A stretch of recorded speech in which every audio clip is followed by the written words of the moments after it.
주님 안에서 승리하는 복된 하루가 되시기를 간절히 축원을 드립니다.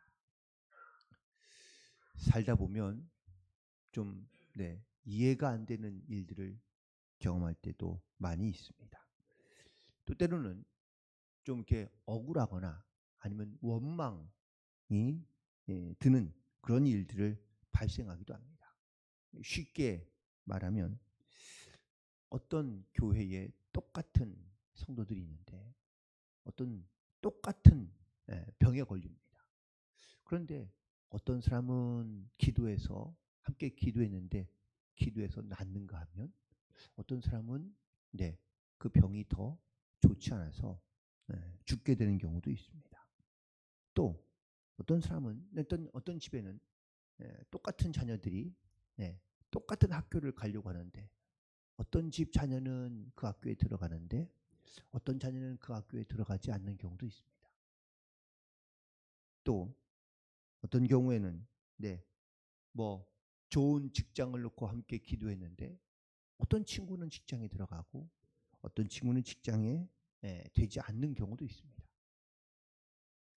똑같이 신앙생활하고 똑같이 기도하는데 어떤 경우에는 잘 되는데 어떤 경우는 되지 않는 경우.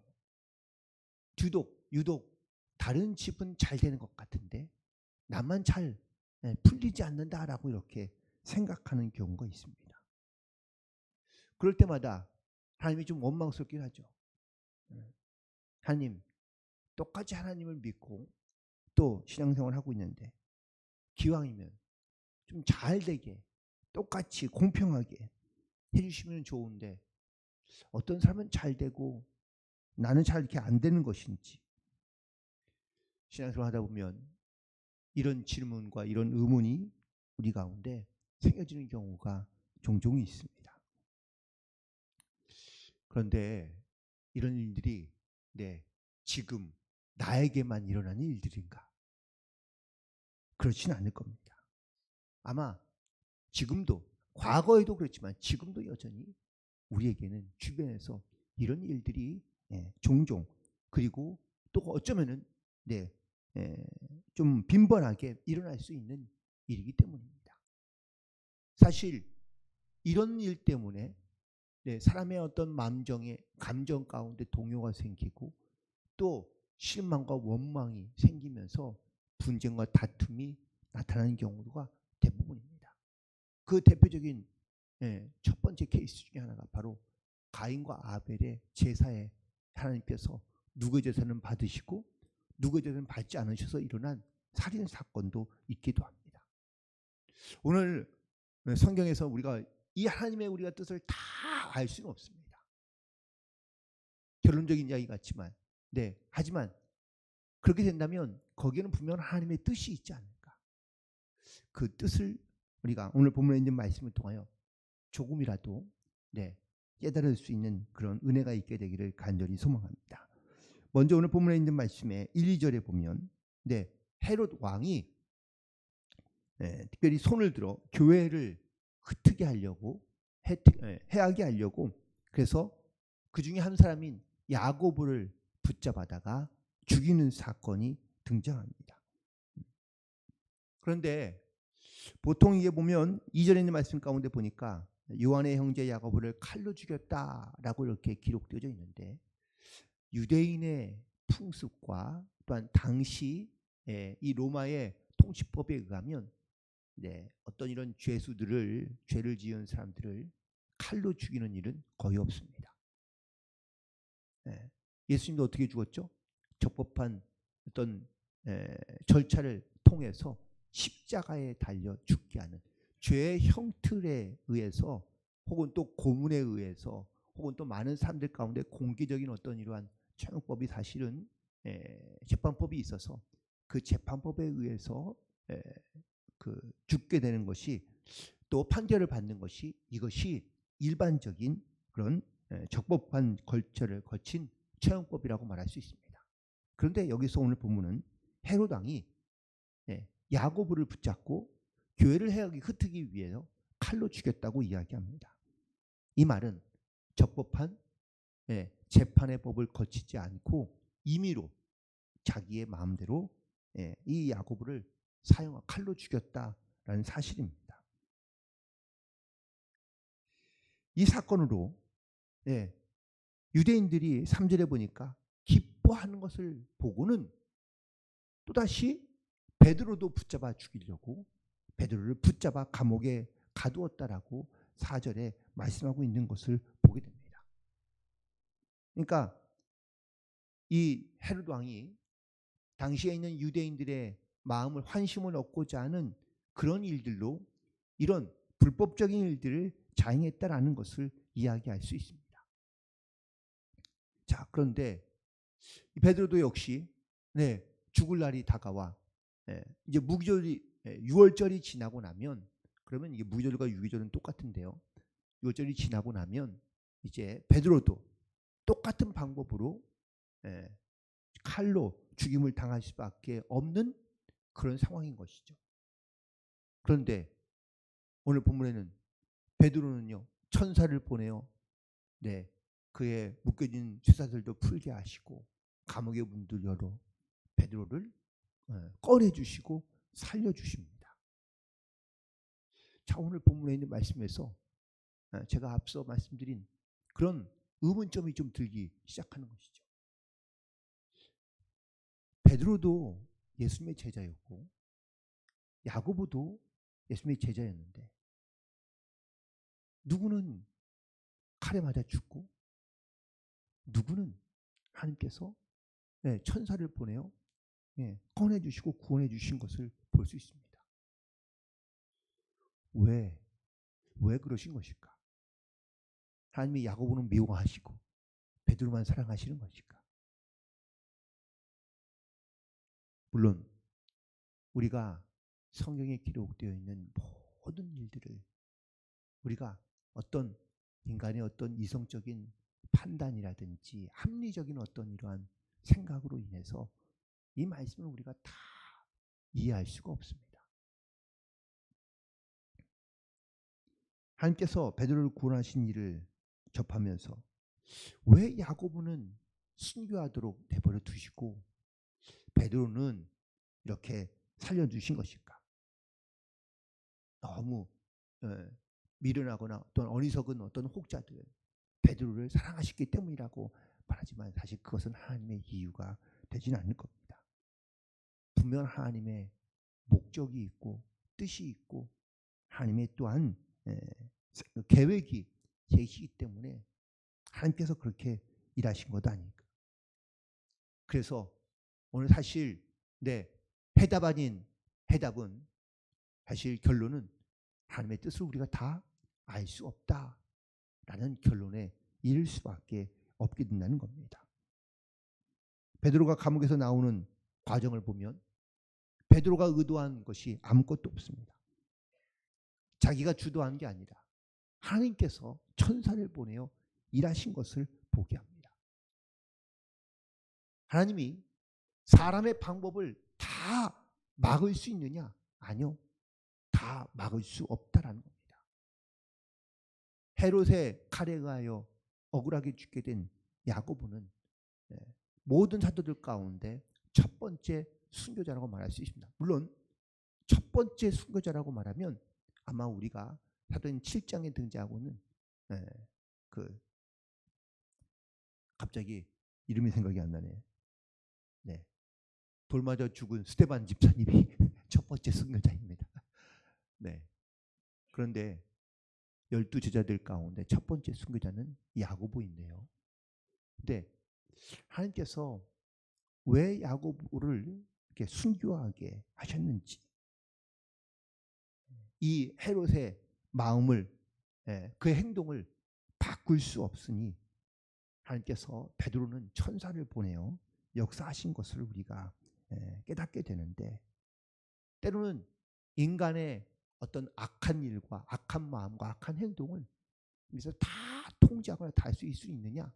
그럴 수 없다라는 것이 사실 오늘 본문에서 우리에게 주고 있는 또 다른 메시지이기도 합니다. 그렇다면 오늘 말씀 속에서 이 베드로를 이렇게 이끌어내신 역사하신 이 사건을 보면서 우리가 그렇다면 이 땅 가운데 남겨져 두고 있으며 또한 우리를 통해서 하나님께서 일하시고자 하는 것은 과연 무엇인가 라는 것을 우리가 다시 한번 깨닫게 되어야 될 텐데, 첫 번째는 우리 가운데 하나님께서 우리 이 땅까지 남겨주신 이유는 여전히 우리가 이 죄악된 삶에서 거룩하고 깨끗하게 살아가기 위한 성화의 삶이 또한 노력이 필요하기 때문이라는 것을 다시 한번 깨닫게 됩니다.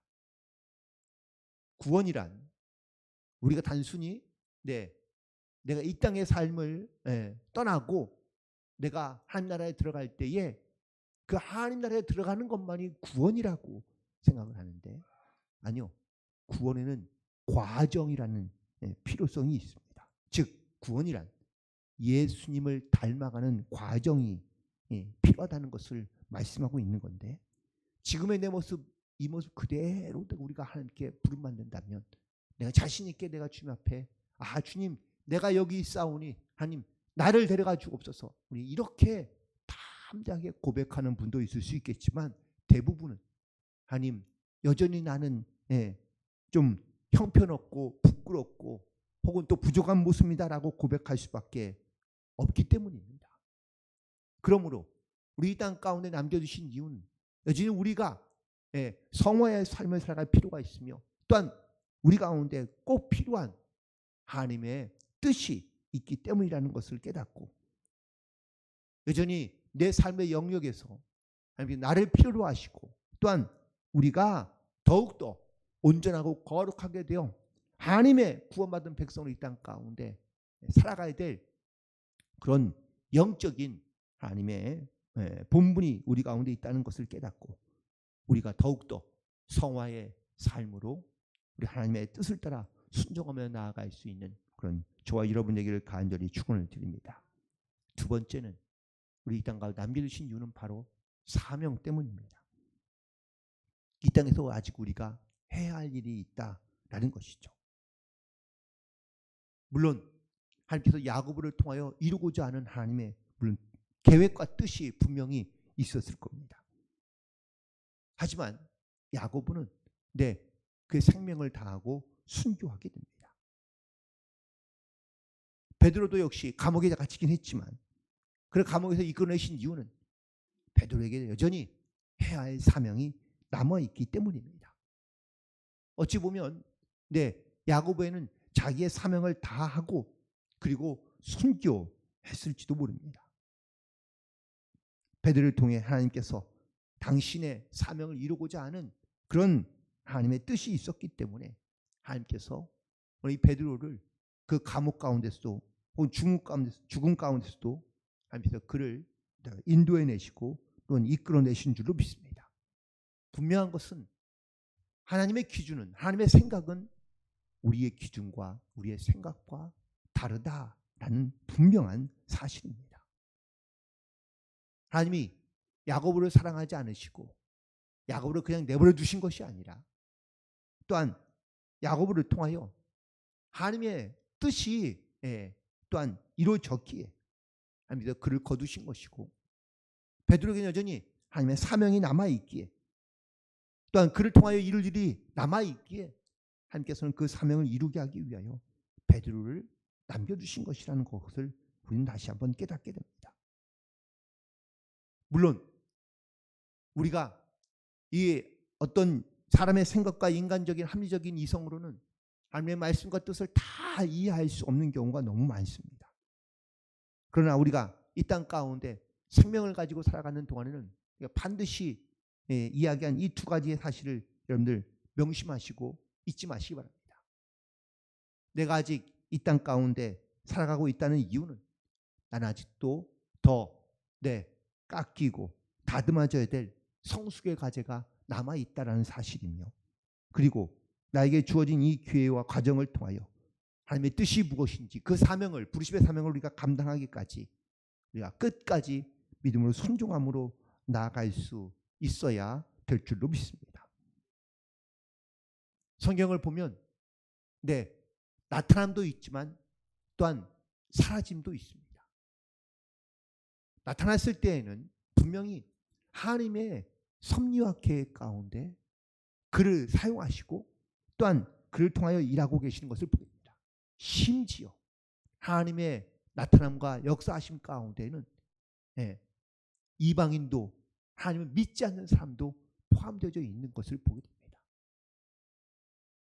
하지만 사라짐을 통하여 하나님은 그냥 사라지게 하시고 혹은 또 그냥 죽음에 이르는 게 하시는 것이 아니라 또 그 뒤를 이어 새롭게 역사하고 나타날 또 다른 새로움이 준비하고 있다. 나타남이 준비하고 있다라는 사실을 깨닫게 됩니다.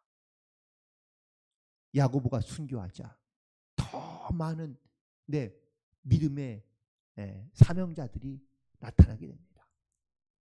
베드로가 죽게 되자 사라지자 그 뒤를 이어서 사도 바울이 등장하고 그리고 수많은 기독교인들이 더 많이 성장하고 성숙해지며 드러나게 되는 것을 보게 됩니다. 이런 하나님의 역사의 드러남과 숨겨짐을 통하여 행복과 불행이 무엇인지 다시 우리가 쉽게 판단하기가 쉽지 않습니다. 우리가 인간적으로 생각하거나 아니면 또한 우리가 이성적으로 판단할 때 우리는 저 사람은 잘 나가니까 혹은 또 아무 문제가 없는 것 같으니까 저 사람은 성공한 것 같고 나는 이렇게 고생과 혹은 또 어려운 문제만 있으니까 실패한 것이다. 사실 그렇게 쉽게 판단할 수 없다라는 겁니다. 하나님의 나라에 가면 누가 더 큰 사람인지 누가 더 중심에 서 있는 사람인지 알 수가 없기 때문이라는 것이죠. 그럼에도 불구하고 하나님께서 지금도 우리에게 살아서 역사하고 계시는 하나님의 귀한 섭리가 있음을 우리가 믿음으로 고백한다면 모든 일이 합력하여 선을 이루어 가신다는 이 믿음의 고백이 사랑하는 모든 성도들 가운데 믿음의 고백으로 선포되고 증거되기를 간절히 소망합니다. 이 하나님의 섭리와 역사를 믿는다면 우리는 묵묵히 순종함으로 하나님의 뜻이 무엇인지를 분별하며 하나님의 영광과 또한 하나님께서 나를 통하여 이루어 가실 역사하실 하나님의 그 놀라운 은혜들을 감사함으로 우리가 순종하며 주님께 영광스러운 삶으로 영광 돌리는 복된 성도들이 되시기를 주님의 이름으로 간절히 축원을 드립니다. 기도하시겠습니다.